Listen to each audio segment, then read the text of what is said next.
Hello students, welcome to math Mantra classes.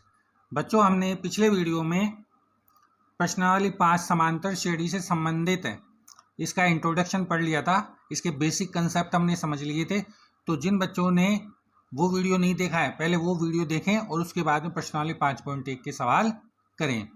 अब बच्चों, आज हम इस वीडियो में प्रश्नावली 5.1 के सवालों को हल करने जा रहे हैं। तो फर्स्ट क्वेश्चन है, निम्नलिखित स्थितियों में किन स्थितियों में संबंध संख्याओं की सूची एपी है और क्यों। मतलब हमको यहाँ पर नीचे कुछ स्थितियाँ लिख के दे रखी हैं और इन स्थितियों में बताना है कि ये स्थितियाँ एपी है या नहीं है। तो देखो बच्चों, फर्स्ट जो स्थिति है वो है, प्रत्येक किलोमीटर के बाद टैक्सी का किराया, जबकि प्रथम किलोमीटर के लिए किराया 15 रुपये है और प्रत्येक अतिरिक्त किलोमीटर के लिए किराया 8 रुपये है। ये एपी है या नहीं हमको बताना है।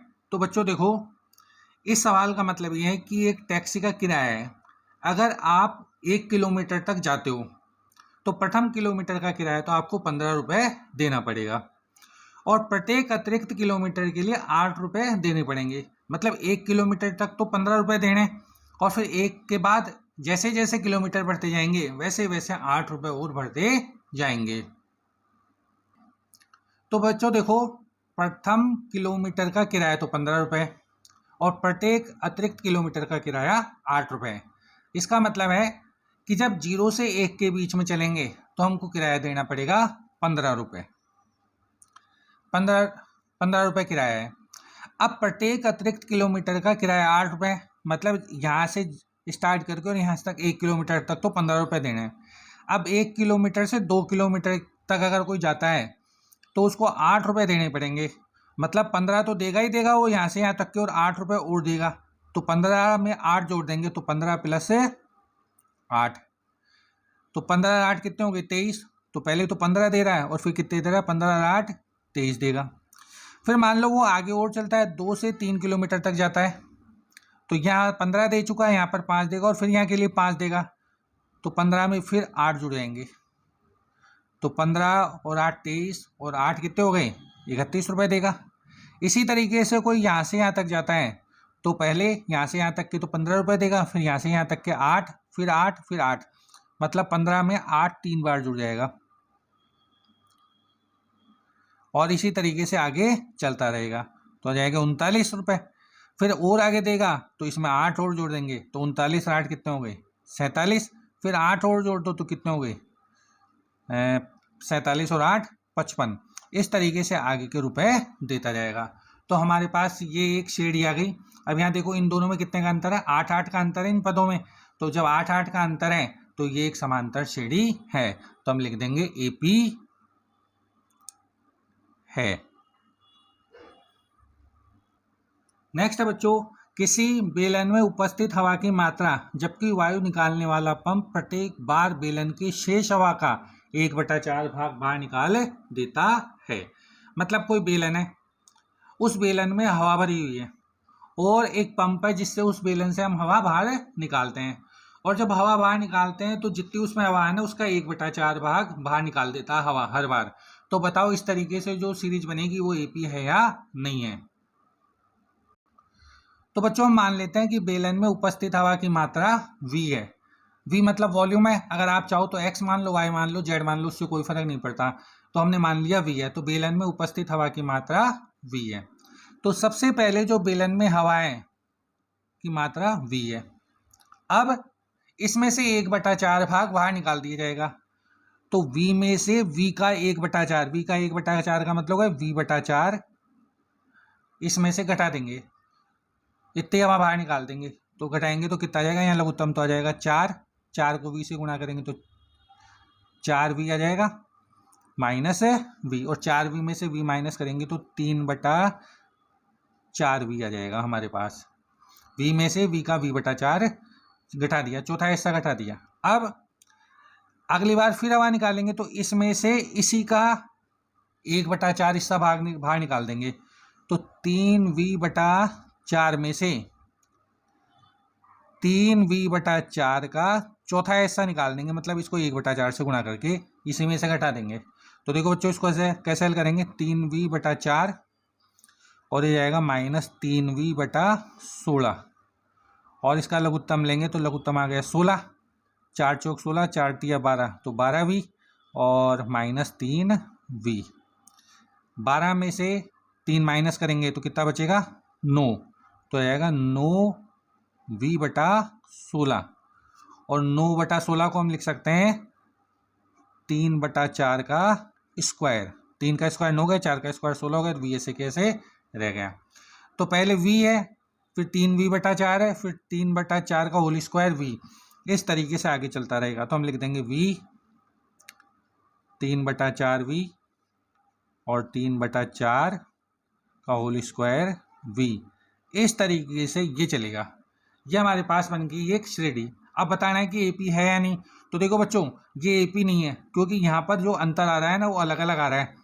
इसका और इसका अंतर अलग है, इसका और इसका अंतर अलग है। इसमें तो गुणा हो रहा है हर बार 3/4 का, मतलब ये समांतर श्रेणी नहीं है, एपी नहीं है।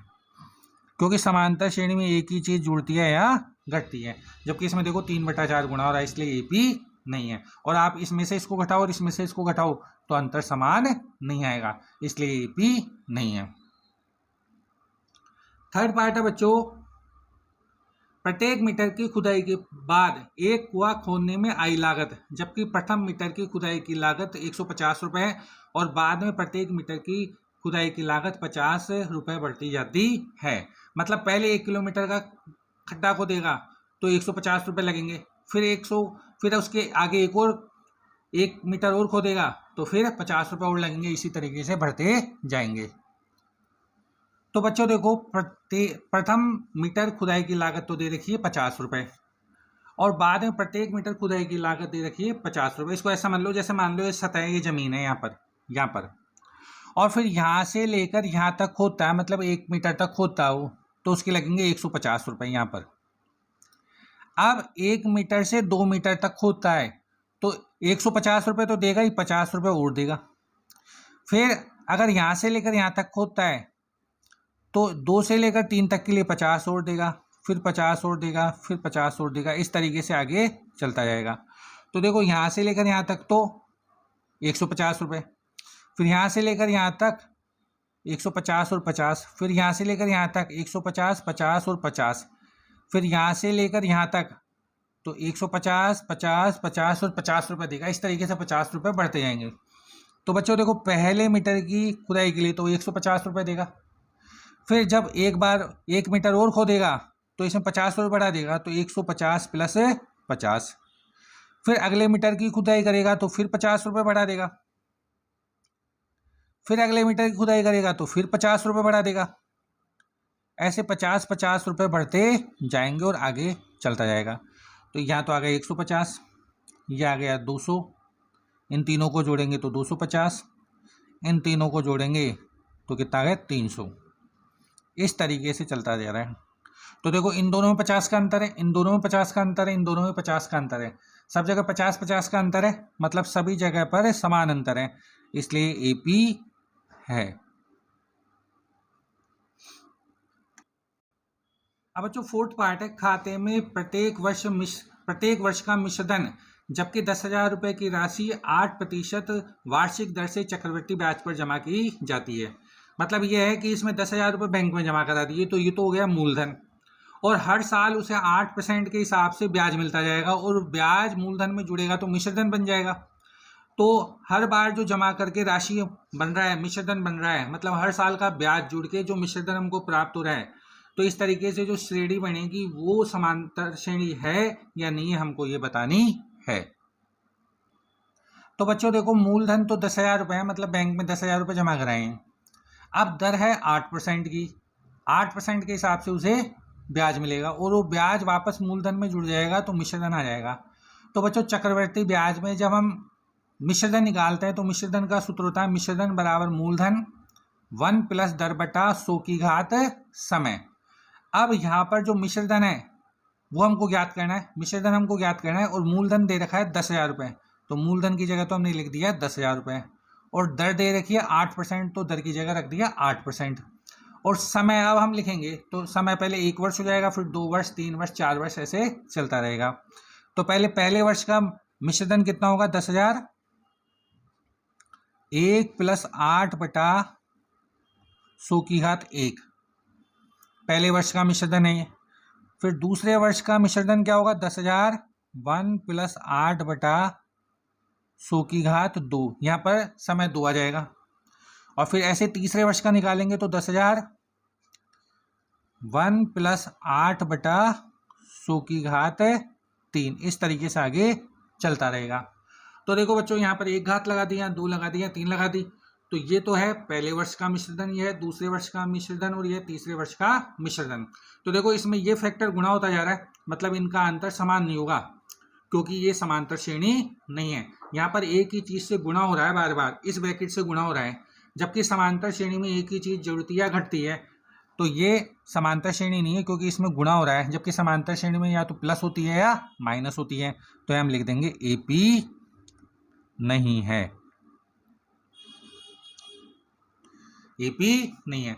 तो बच्चों देखो, हमने आज प्रश्नावली 5.1 का पहला क्वेश्चन कंप्लीट कर लिया है। वीडियो को लाइक कीजिए, शेयर कीजिए, कमेंट कीजिए और चैनल को सब्सक्राइब कीजिए। नेक्स्ट वीडियो में मिलते हैं हम प्रश्नावली 5.2 के अगले प्रश्न के साथ। धन्यवाद।